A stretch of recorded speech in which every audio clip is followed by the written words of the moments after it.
They can't get in trouble for that. You were told, you were given free rein. Yes, sir. Yeah. Hello. Hi, how was Michigan? It was beautiful. Oh, that's it. It was in this like 78, 80. I mean, 4th of July was hot like this. Yeah. But yeah, when I drove home Friday, I went from 78, 80 degrees to 93 here. It was like, Oh, yeah, I think there were days where it was oh my gosh. 103, felt like 103 or 104. Yeah, that's what they said. But it was lovely. Caught up with people. Good. But you didn't get to, No, we didn't go to the Grand Hotel this time. October 2022. what a beautiful time. Yeah. I love the Grand Hotel. Oh, it's just. No, We added fine, up all very the nice. times we've been there since 1979. I've been there 18 times for our October Lutheran retreats. All these different opportunities. It's incredible. We used to go up to the Traverse City Sleeping Bear Dunes area for vacation. Oh, yeah. Melissa was about 5 or 6, and we went to the Grand Hotel. She had seen the movie Somewhere in Time. And so we stopped there and we did the tour, and she was all excited. And close to where we were staying, there was a little park and they had a gazebo. So she would be in the gazebo, and I would play Richard, and I would be down there, and I would be acting like I can't see, or anything. I was so upset, and she would go, Richard. Come running down. Jane Seymour came for the 30th anniversary 4 years ago. We were there, and we dressed up in all those costumes of that era, and she showed up. Sally would have incredible coat, velvet coat, with all that, and all that. I mean, it was absolutely. She's just as charming, beautiful as she was in that movie. She wore a white dress. She's over 70. Yeah. But and she had that Weird piece child. of she had that same embroidered white thing for her hair. But her son and grandchild were there. It was just beautiful. She doesn't look like she's that old. I wish I looked as young as she is. Oh yeah, I know. It's her thing. She puts that cream on her. Yeah, she does have some skin product. Doesn't How about you? How are you? Not so much. No, you're looking good too. Good to see you. Are these part of this? I didn't open that file with the 16 pages. Is that okay? Cool. No, that's something else. Oh, that's something else. Yeah, I can give you a printed copy. Have Okay, that. yeah, I appreciate that. So we're starting, this is in the outline it's entitled The Meeting on the Seashore. As I worked on it, I came up with a new title, A Prophetic Promise of Whom He Would Grow to Become. That's kind of a weird name. And we're going to look at 3 texts today from John 1, from Luke 6, and from Matthew 16. So we have a ways to go. So we begin with prayer. Gracious Lord, again be with us as we look at Simon and his relationship with you and how you called him to become more than he was. Lord, work in our hearts and lives as you continue to call us to become more than we are. We ask this in your most precious name. Amen. Now, if you read Mr. Card's book on A Fragile Stone, the first unit, which he calls A Meeting at the Seashore, he emphasizes that point. Seems to me that we do more with that on the second one, a meeting of Jesus the fisherman, and that's really where we're going to see the call of Peter, Simon, Peter, all of that. So I think we'll do more there. But please note the importance of the seashore in Peter's life, because he had been born on a seafaring, interesting lake, but it's always called a sea, right? Sea of Galilee. I think Luke is the only one that really calls it a lake, but the other guys call it sea. And so his life revolves around that. And Jesus' life will as well. There we go. Interestingly, Jesus' hometown of Nazareth, he'll basically change that to become Capernaum, right? That seems to be the base of his operations later on. So, but our key point that we're going to look at today is this name business. Jesus will say, Peter, to him 2 times. Only 2 times that we have, no, I guess I can't say that. It's only recorded in the Gospels 2 times. Now you will see Peter mentioned a whole lot, but Jesus will not use that name except twice. And interestingly, I think Cephas is only used by Jesus 1 time. The person who uses Cephas most happens to be Paul in his letters, where he talks about Peter most often that way. But we're going to start then with the John chapter 1, giving you the stuff, giving you extra things there as well. So let's start in as we look at that. This is where we find that Simon will be, well, he's given that name of Cephas, or Peter. Andrew, Simon Peter's brother, was one of the 2 who heard Jesus and followed him. Who do you think the other one is? You know, it doesn't say. It says Andrew was one of them. Couldn't have been Simon, right? Because he's gone and got another time. So it has to be somebody else. I wonder if it was Philip. I have no idea. That's just a guess. Don't know who it could be. But isn't it interesting? It mentions one without the other. Don't know why, but that's what it does. I have a question already, sorry. It says who heard John and followed him. So John, but the him is capital H. So did they hear John and follow Jesus? Or did they hear Jesus and follow Jesus? Sorry. They heard John, who said, what about Jesus? Behold the Lamb of God who takes away the sin of the world, right? They heard John say that about Jesus, and the him they follow is going to be Jesus. Because we learn elsewhere that they spent the day with him, right? Andrew and this unnamed disciple spent the day with him. Don't know who it was, somebody with him. And then the he in verse 41 refers back to Andrew. So Andrew first found his own brother Simon and told him, we have found Messiah. Actually, is the Messiah, which is translated the Christ. And he brought Simon to Jesus. So the first person that we have in the Gospel of John who brings someone to Jesus is Andrew. Now, I suppose you could translate or understand verse 41. Well, no, it says he followed Jesus, so he had to follow him, spend some time with him. But the first thing he did after that, I guess is the best way we should do that, is he finds Simon and tells him the stuff about Jesus. And then that's when Jesus sees him. I think the key word is the emblepo. I think that's the key word, and that's the word saw him. When Jesus saw him, it looks like a pretty simple word, but if you look at all the stuff I highlighted, look intently at, or down there, the sense to perceive with attention, I think it really emphasizes that Jesus, when he looked at Simon, he knew who Simon was. I think he looks directly into him. There's kind of this way Jesus looks at people, right? And when Jesus looks at people, he knows the person, he knows what they need, and all of that. There's an interesting discussion by a fellow by the name of, where is it? I wrote it down and I don't see it. Oh,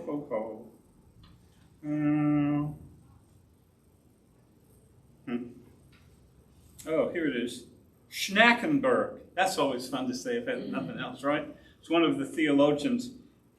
He says that he doesn't agree with what Morris claims, that when Jesus looks at Simon, he knows all about him. Now, I would agree with that. I think that's really what that look is about.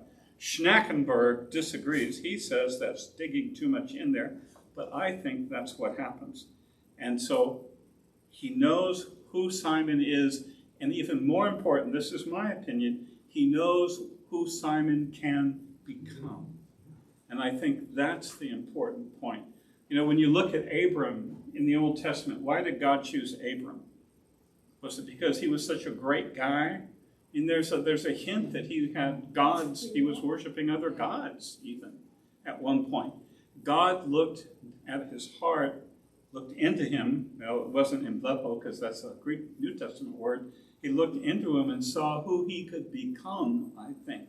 and then made him into this person that he became. And I think what we see here is Jesus is looking at Peter, seeing who he was and who he could become as he spent time with him and such. And that's why we get this naming part, which is in verse 42. You are Simon, son of John. It's also son of Jonah. We see the both. It could be the same. You will be called Cephas. Now notice that. I underlined that, will be called. It's not you are called, but it is a future. That's why I talked about a prophetic promise.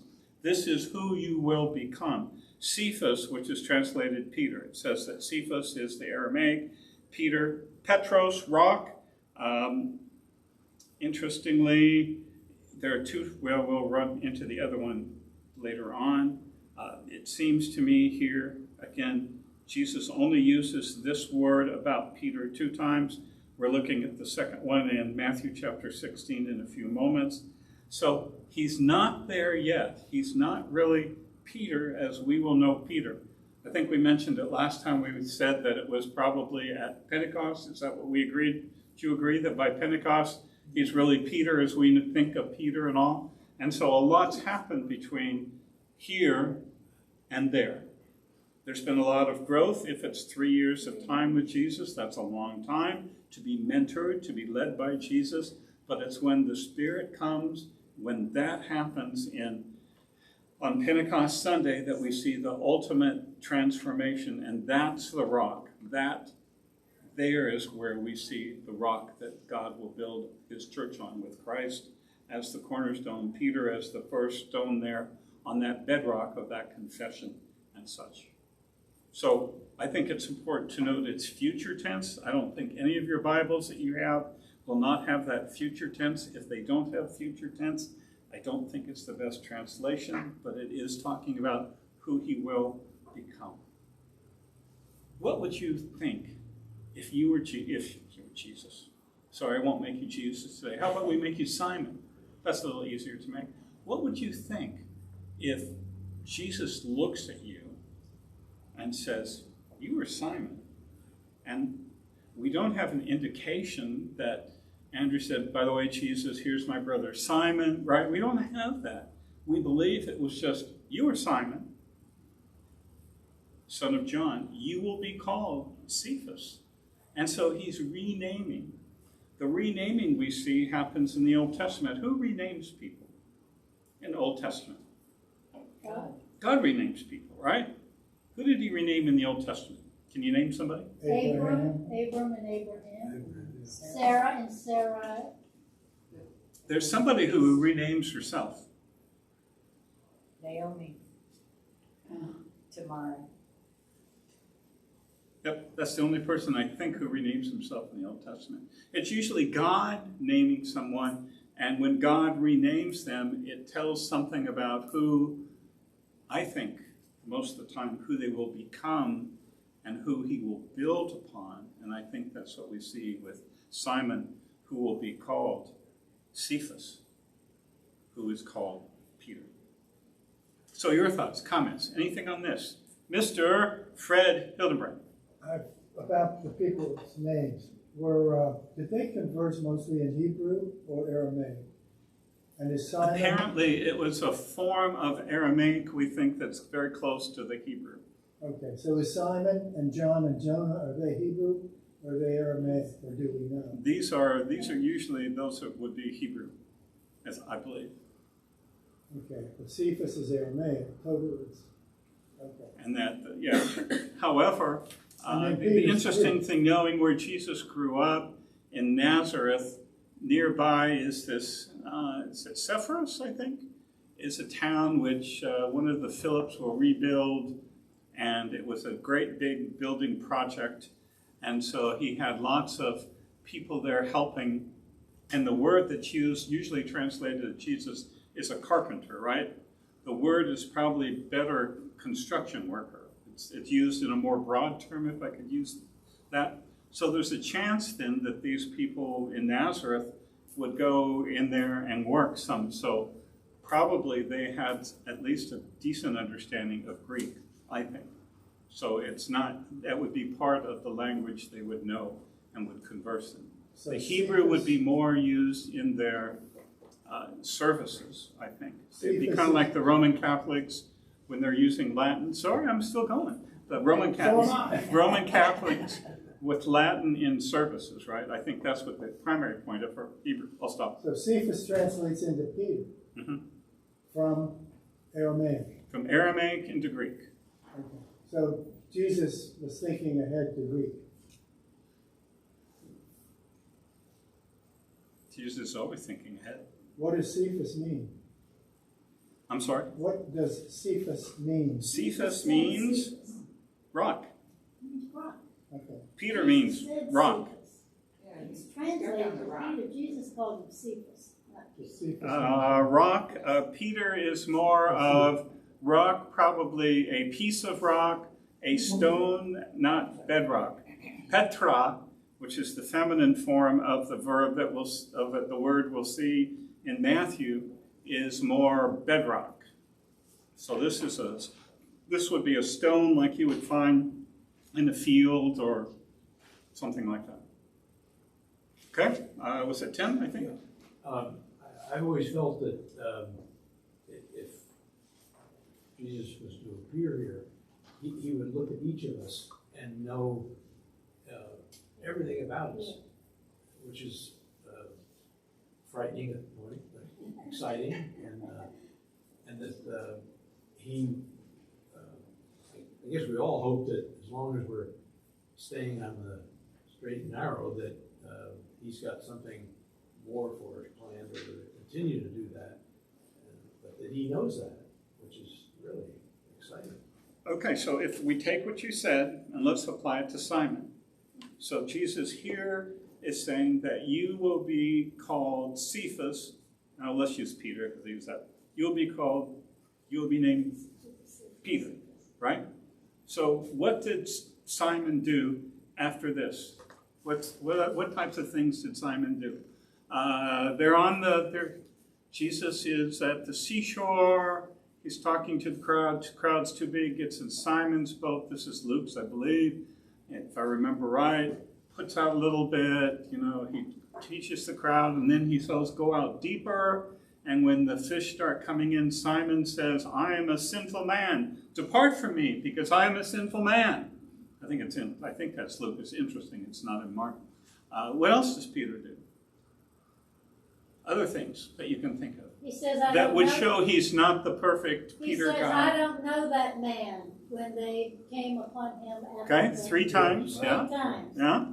How about after he gets his big, you are Peter, and on this rock I will build my church. We're going to look at that one in Matthew in a few minutes. What does he do almost right after that? Jesus says, "For me to be Messiah, I'm going to suffer and die on the cross." And Peter says, "This shall never happen to you." And he says, "Get behind me." What's the word he uses then? Satan. Whoa! So this is Peter. Yeah. And then, we had so then finally, let's go to John, where after Jesus is risen from the dead. Now let's go when Jesus is risen from the dead. Peter and John run to the empty tomb, and John gets there first because he's younger, we believe. And then he looks in, and Peter gets in, and he looks. Does he believe that Jesus is risen from the dead? We don't think so at that point. No, it's not until Jesus shows up and says, "Put your hand here. Stop doubting." It doesn't say stop doubting, believe then, but put that. Did they put their fingers in Jesus' hands inside? They might have. I believe they did. Now, that's just me. You can choose not to. Because then the next week we all go, "Oh, Thomas." But the same thing, he said, "I want to have the same experience you had." And then finally, we go to, at the seashore, they're out fishing again. This is right before Jesus is going to go up into heaven. And what happens? They see Jesus on the shore, and one of them says, "Hey, that's Jesus." So Simon gets out of the boat, kind of reminiscent of walking on the water, but he doesn't walk on the water, goes in, and that's when what happens? Jesus 3 times. "Now, Simon, son of John, do you love me?" So this is the guy he had looked at. This is the fellow he said, you will be Peter. He sees who he can become. I think God chooses people like Abram and Peter so he could see why he would choose you and me. Because we're the same type of people. That's why when Tim, you were saying, that's how all of this came out. He looks at you and go, oh my, but he looks at you. When Jesus looked at Simon when the rooster had crowed, in the one gospel it says, he looked at Simon. It doesn't say, that's all it says. What type of look was it, do you think? Is it a... No. What do you think the type of look is? It's the same type of look, I believe, that he looks at for you and me when we sin. It's one of love, forgiveness, and grace. I think that's why it's important that God had to take on human flesh so he could understand the sin and the reality of the whole of that sin. Do you think Jesus was not really tempted in the wilderness those 40 days? Hey, Jesus, you can make these stones into food. And Jesus could say, no problem, I could do that, like this. But can you imagine that? So I think when he looks at you, he knows who you are straight into your soul, but he loves you anyway. And that's the whole thing of grace. When you have kids, are there times when you go, oh my goodness, but you love them anyway? And that's grace in action. Sorry, preacher got preachy. No, and he wants the best for us. He looks at us wanting, if you only knew what I know that you could be. Well, I think Jesus would be, Tim, if you only knew what you could become with me. I think that's really what it comes down to. And that's really what it is with Simon, isn't it? If you only knew what you could become with me. Anything else? We're going to go to Luke 6. I wanted to give you a little context there. I wrote down some context. This is after Jesus' temptation. That's in Luke 4. He begins his public ministry after returning to Galilee. He's praised by everyone, except in his hometown. Remember what happened in his hometown? They want to take him and push him over the edge of the cliff. And I don't believe we ever see that Jesus goes, it's not recorded that he goes back to his hometown. I think that's when he actually kind of adopts Capernaum as his new hometown, if you will. I don't know. He goes to Capernaum next, at least. And then there's the exorcism, remember, in the Capernaum synagogue. Simon Peter's mother is healed next. It's interesting that then he is exorcising and healing people. There's a really funny part of the text in Luke chapter 4:44, where it says that Jesus is preaching in the synagogues of Judea. And there's actually a manuscript, other manuscripts read Galilee, because Jesus is up in Galilee in that region. So it looks like there's an error in the I don't know. You don't like to say error in the manuscript, but somebody was thinking of Judea much. In Luke chapter 5, Jesus calls his first disciples. We'll actually look at some of that next time. That's when Simon Peter in verse 9 of chapter 5 says, go away from me because I'm a sinful man, Lord. He healed somebody of leprosy. He calls Levi. He's not called Matthew, interesting. In Luke, Jesus is questioned about fasting, and that's when he emphasized the Son of Man as Lord of the Sabbath. And finally then, after all of that, we come to chapter 6, verses 12 to 14. This is where Jesus selects the 12, his apostles, from a larger group of disciples. So let's read through and consider what we can learn about Simon here. During those days, it says he, but I put Jesus there, went out to the mountain to pray and spent all night in prayer to God. I think that's significant. When Jesus is going to do something important, something significant, what will we see him do? He will pray. How much prayer does he do here? all night. So it's a pretty significant prayer. Now, I think when you look at verse 13, were his disciples with him when he was praying all night? How would you interpret that? Look at verse 13. When daylight came, he summoned his disciples, and he chose 12 of them, whom he also named apostles. So were they with him? Were they with Jesus when he prayed all night? They weren't exactly with him, like they were on the Mount of Transfiguration. I don't think they were that close. So Jesus is praying by himself, at least a ways away from everybody else. Would everybody agree with that? Seems like. And he can summon them. Apparently they're close enough. Maybe he whistled. Anybody good at whistling? Whistle. Come on over. So here's where we run into disciples and apostles. Now it's interesting that we use the words interchangeably sometimes, right? Who are the disciples? Who are Jesus' disciples? Followers. Students.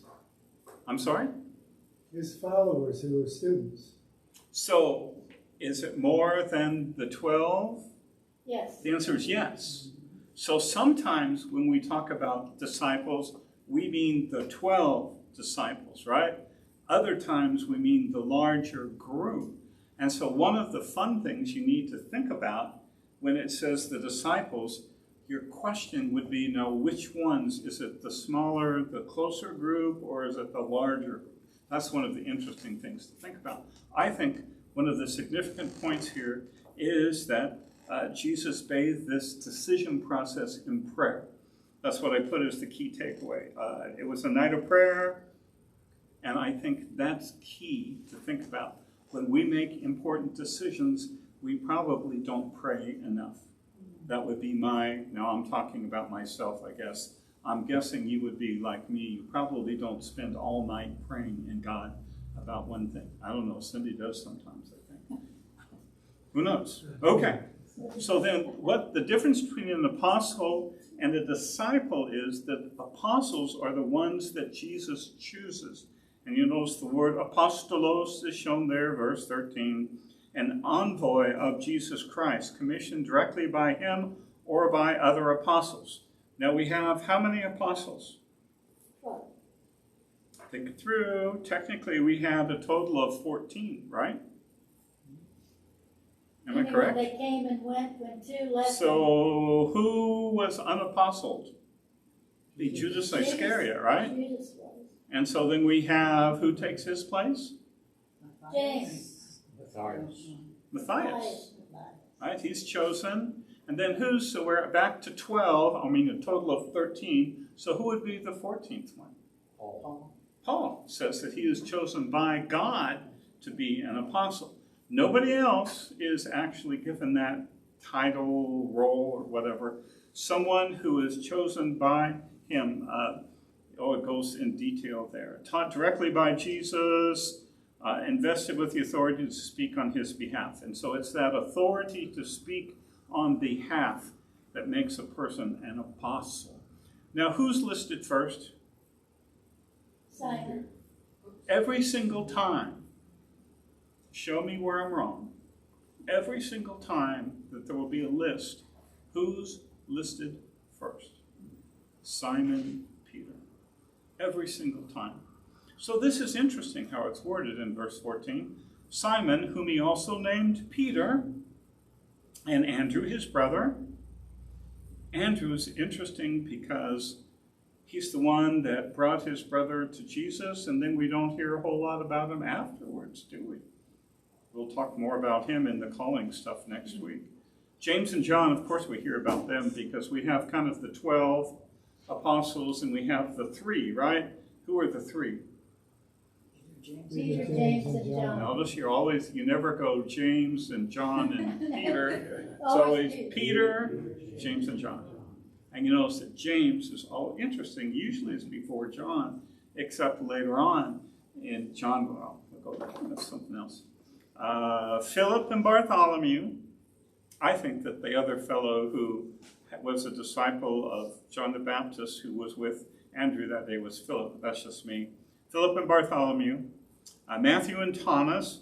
James the son of Alphaeus, and Simon called the Zealot, Judas the son of James, and always last in a list is Judas Iscariot, who became a traitor. Now I think became is interesting wording there as well. If Jesus and Blepo could look inside and see who the person was, who they could become, here's my question for the day. Why did Jesus choose Judas Iscariot? Did he not know what would happen? Why was he chosen? Somebody had to do it. Fulfill the promise. So he was chosen. Is it like Jesus Christ Superstar, where he's chosen and then he blames God for setting him up? Did God set him up to be the one to do that? Or was it a conscious choice on Judas Iscariot's own part? God gives us free will, so I think it was a conscious choice on Judas's part. Even all the opportunities we do. But how could someone spend all this time with Jesus? Let's say 3 years. That's the traditional time, right? Hear everything he said, see everything he did. And I guess he kind of stopped right at the end. He didn't see all the rest of the final part. How could he do all of that and walk away? It happens here every day. I'm sorry? It happens every day. He was human. Yeah. Yes, the same way Lucifer was in heaven and had great responsibility in worshiping God, but he then wanted that for himself. So in the same way, we can fall. We can be tempted. Maybe he was tempted by the money. So here's my question as I flip it the other way. So why didn't Simon walk away? Get away from me, Lord. I am a sinner. You are the Christ, the Son of the living God. This shall never happen to you. And he calls them, Satan? Would you want to hang out with somebody who called you Satan? Get behind me, Satan? Think of all of that. But somehow, he stayed there and was being transformed into Peter, that we know. How did that happen? You can tell me it's the grace of God, the Holy Spirit working in his heart, and that's what we'll all agree. But isn't it interesting how that same grace, I'm sure, bestowed upon both Simon and Judas Iscariot, how one will come to walk close and become, I would suggest, Jesus' best friend on earth, and how the other will go the exact opposite way and be known as the person who betrayed. Mr. Tim? I always thought that Judas Iscariot wanted to force Jesus to be more, or arrive and take over as somebody arriving on a great white horse and wanted. So his idea of being Messiah, being the Christ, is earthly kingdom. Right. Okay. Very possibly true. I think, now this is what I wrote up on the bottom. You can do whatever you want to with this. I think there's a time when Judas Iscariot is faithful and that faithfulness fades. And I think just like God choosing someone like Abram and Simon, he chooses someone like Judas to remind us of what could happen with us too. I wrote finally, I wonder if Judas Iscariot was chosen as a warning to us. You too could fall away like he did, perhaps. What do you think? I wonder if that's another person for us to consider. Interesting. Well, if you compare Peter and Judas, we all have those choices. We can go to the left or to the right. Okay. Anybody else?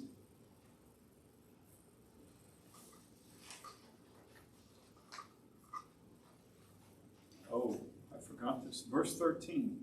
It's interesting because in that one verse, we have 3 descriptions of disciples. I think it's like maybe the only time it happens. Disciples, he chose 12 of them, because we hear the 12 a lot, right? So that's kind of 2. And then we hear apostles. That's just an extra. It's no great big deal. That's just a little itty-bitty deal, which I think is important. So the last one I wanted us to review today is the Matthew 16. We're only going to look really verse 17, but for the background, starts in verse 13. When Jesus came to the region of Caesarea Philippi, he asked his disciples, "Who do people say that the Son of Man is?" They replied, "Some say John the Baptist, others Elijah, still others Jeremiah or one of the prophets. But you," he asked them, "who do you say that I am?" I was reading this and thinking about this, and I thought about, because before this happens, there's that time when they're on the Sea of Galilee, going down from the northwest down to the southeast corner. And the terrible, terrible, terrible storm where they almost all die, it seems like. And they say, "Who is this?" One of the, I think it's Matthew, that says, he is the Son of God. And so somebody on that boat said that about Jesus then. But you don't see that that's one of the possibilities that people are saying. They don't say that about Jesus there. It's Simon Peter who answered, "You are the Messiah, the Son of the living God." So maybe it was Simon who came up with that when they were on the boat. I don't know. How does Jesus respond? Jesus responded, "Blessed are you, Simon, son of Jonah, because flesh and blood did not reveal this to you, but my Father in heaven. He is highly favored as by divine grace." He is blessed because what was revealed, something hidden was shown to him about who Jesus is. He did not come up with this on his own, is the emphasis, but it is what God is revealing to him. How is this being revealed? Why now is he able to say that? What all has Jesus been doing up to this point? He's been healing people. He's been exorcising demons. He's had shown power over nature, over wind and waves, right? Even the wind and waves obey him. He's been teaching this news like no one has ever heard, not like the regular rabbis did, but with authority. And so there's something entirely different about this Jesus. All of this together, as God is working in his heart, helping him become who he will become, he finally is able to make a profession. Now, of course, we know that he didn't really keep there very well. He falls pretty fast, pretty quick. But what does Jesus say about him? I mean, this is why this is here today. Verse 18. "And I also say to you that you are Peter." Okay, here's Peter again, Petros, masculine singular noun. You are Peter, and on this rock, notice the verb tense, I will build. And rock is a different word than Peter. It is Petra, which is the feminine form, and Peter, Petros, is more of a rock fragment, and Petra is more, I think I highlighted for you, bedrock. And so it's more in the sense, bedrock, any solid, unweathered rock located at any angle, including Sinai Mountain hills, usually lying beneath the surface deposits of soil. Bedrock is what you dig down to build something securely on, right? You don't build it on sand, you build it on bedrock. That's the stuff that's going to stay firm no matter. But and on this rock, and the rock refers to, that's the fun stuff.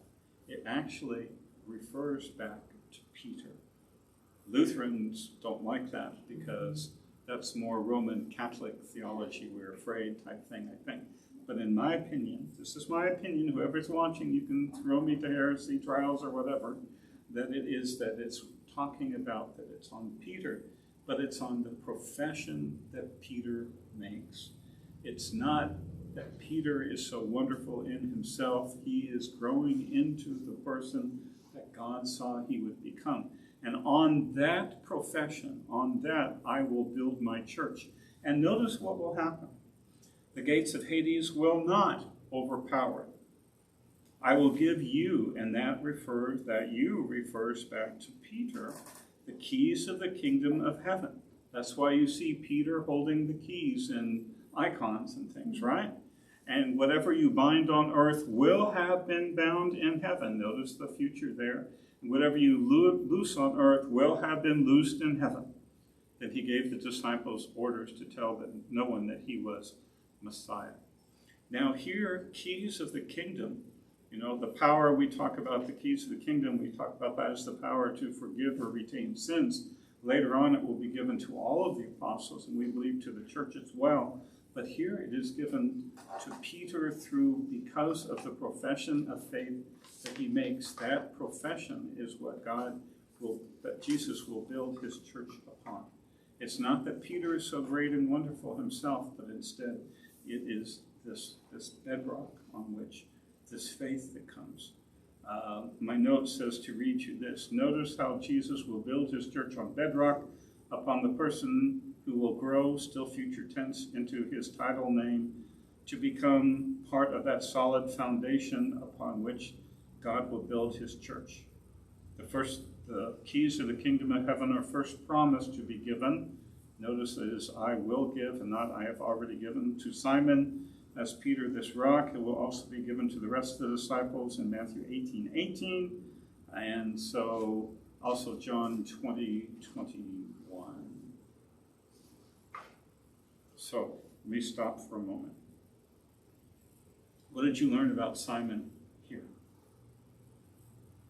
in this text?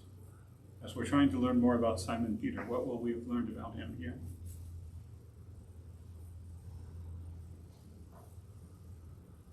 He says something pretty amazing, right? In verse 16. That's a pretty big step to make that profession. Now, may not fully understand what it means yet. I think that's true.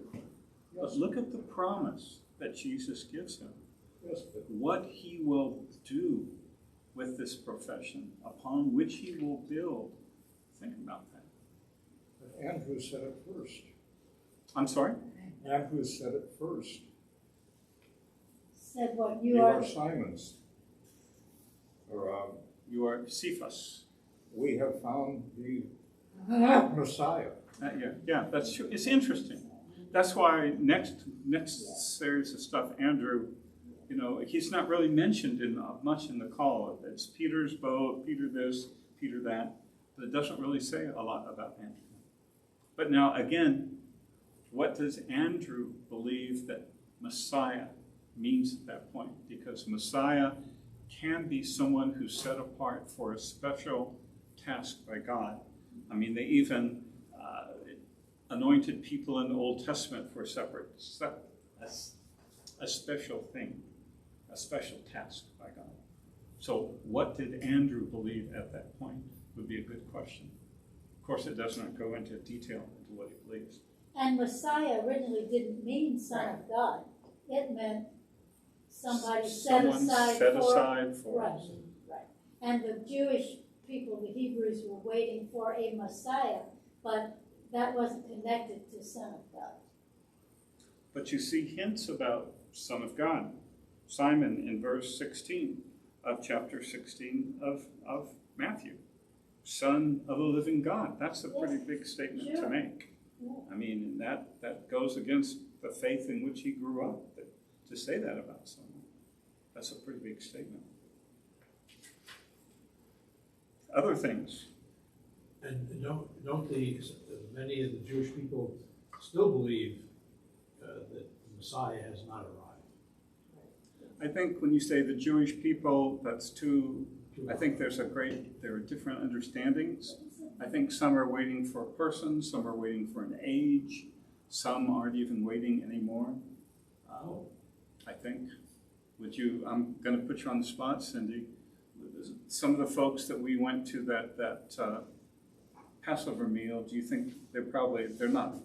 They were more Jewish by birth, kind of cultural, can I say that, more cultural to them rather than faith type thing. So I think there's that in Jewish folks as well.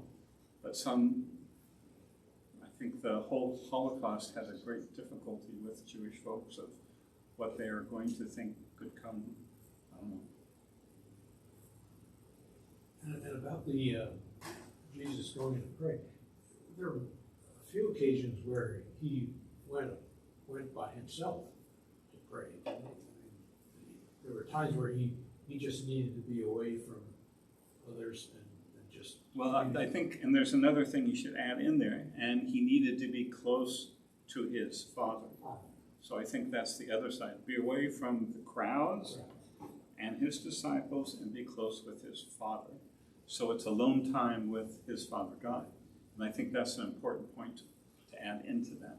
But yes, if the crowds are always around, it's hard to have time to center yourself and to have just quiet time with you and God.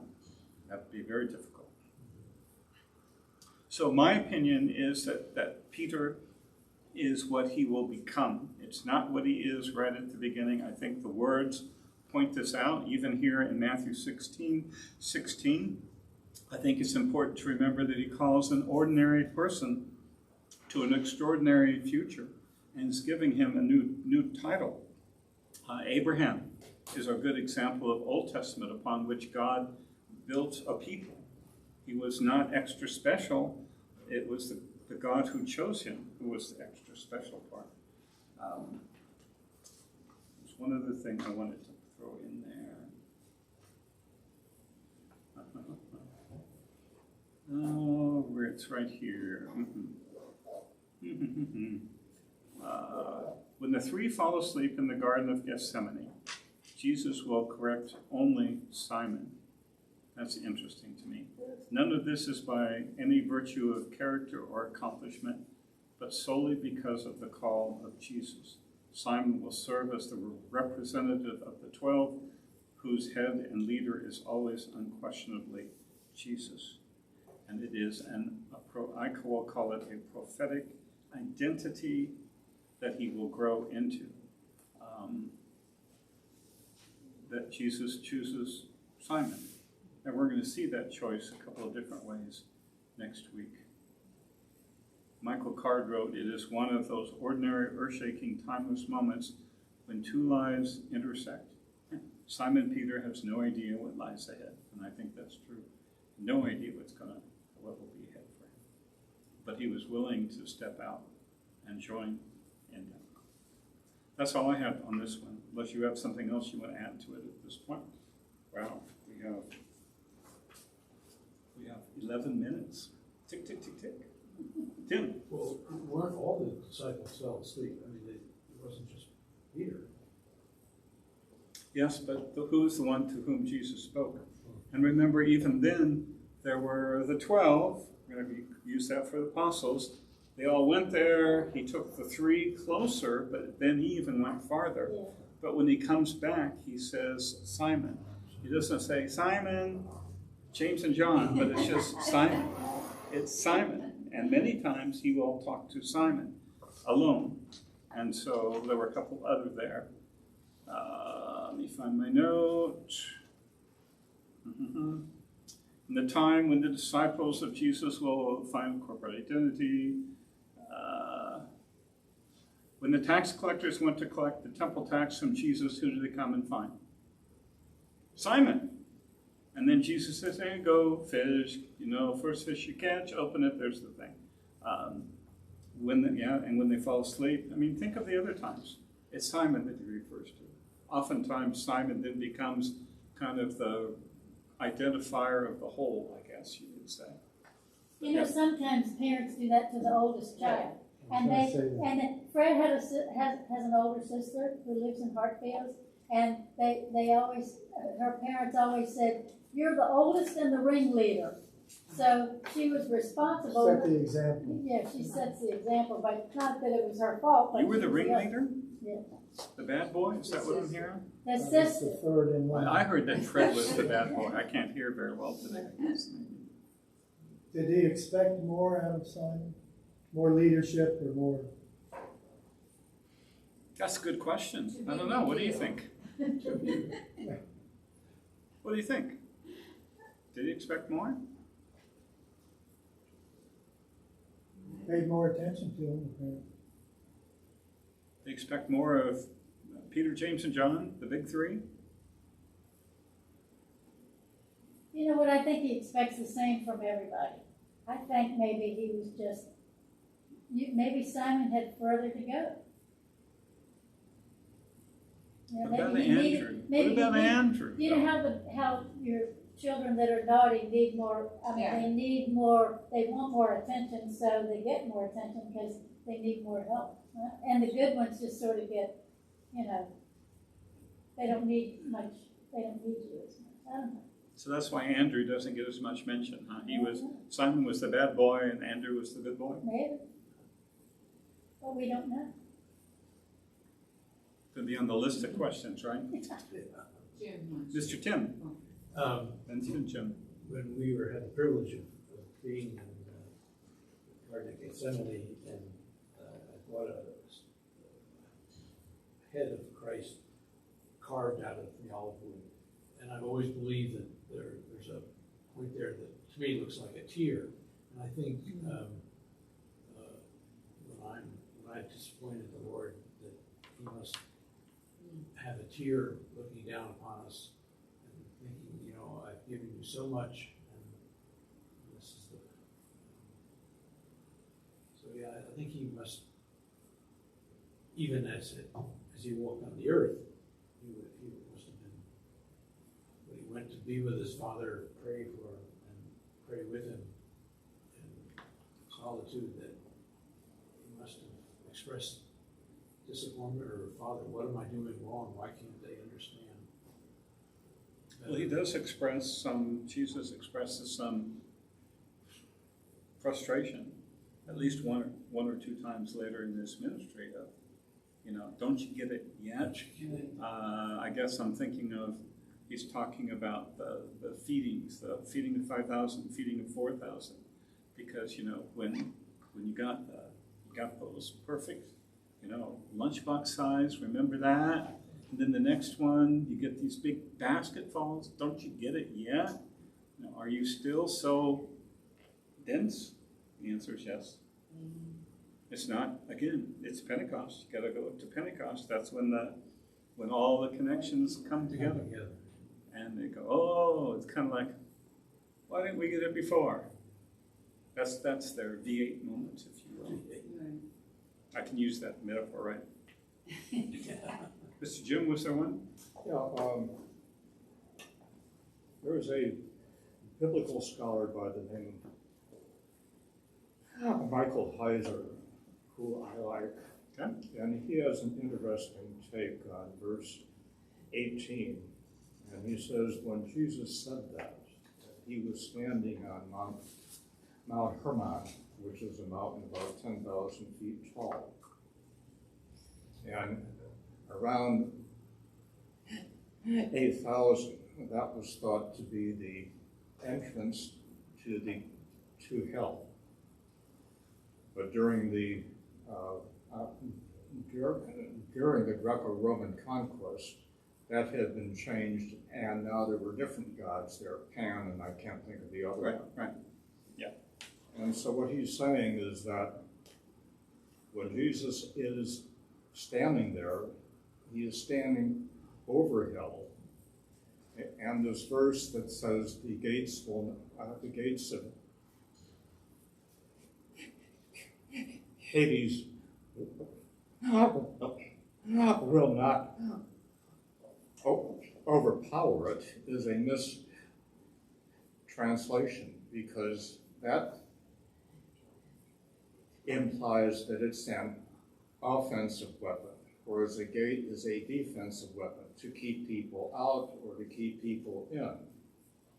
And so this fits in with the Apostles' Creed, that after Jesus is crucified, He Descends into heaven.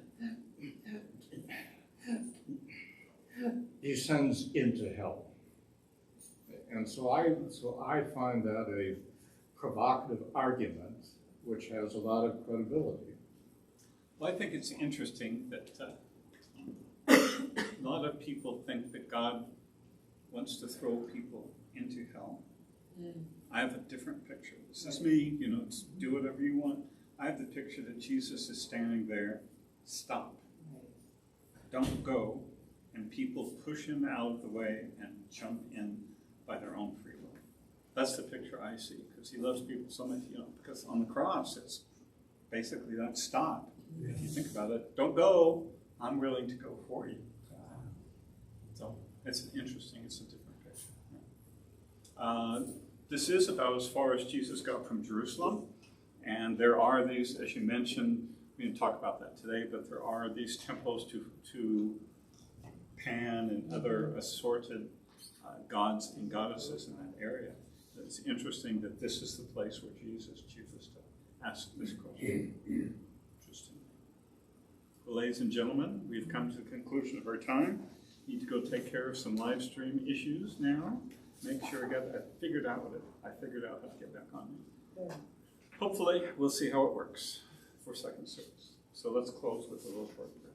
Gracious Lord, we thank you that you choose ordinary people like Simon, not because of some extraordinary power you see in them, either he or even Abram, but because of what you see they can become through your guidance, through your power, your grace, your mercy, all of that. So Lord, help us to see that we can also become like Simon as you continue to perfectly provide us with that which we need, your grace and mercy and love in overflowing amounts to change us, to transform us into the people you wish us to become. May we become those people, we ask in Jesus' most precious name. Amen. Thank you, ladies and gentlemen, for your Thank you.